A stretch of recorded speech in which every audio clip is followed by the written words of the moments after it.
So I'm here sitting next to an 8x10 photo negative enlarger, an old Elmwood enlarger, and it has been modified. And so the reason that I modified this enlarger was to be able to take a paper negative, in this case an 8x10 paper negative, and create a print at a larger size.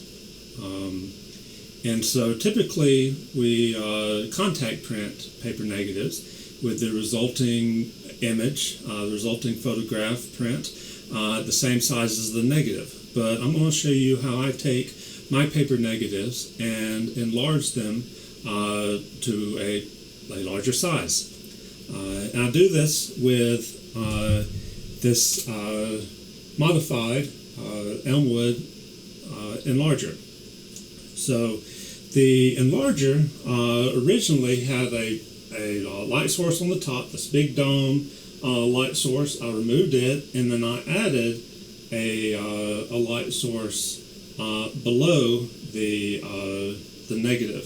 So take this negative carrier and place the negative inside. So here we have the negative in the negative carrier, and we place it in the enlarger. And so instead of in a traditional enlarger where the light shines down through the negative, we have the light source beneath the negative that shines up, reflects off the negative, and down through the enlarger, through the enlarger lens and onto the photo paper. And then the rest is done just like a traditional enlarger. Now there are a few things to note that are a little bit different than a regular enlarger, and partly could be the types of lights that I'm using. I didn't buy the greatest LED lights, so the exposure times are a good bit longer.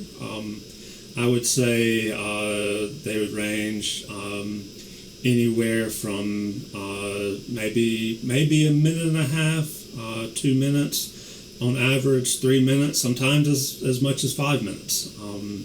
And also contrast. The lights that I use tend to give a much lower contrast, so I use a very high contrast filter to get the desirable contrast. And so again, that might be an issue of just changing out the lights. But anyway, that is how I take my 8x10 negative and print to a larger size.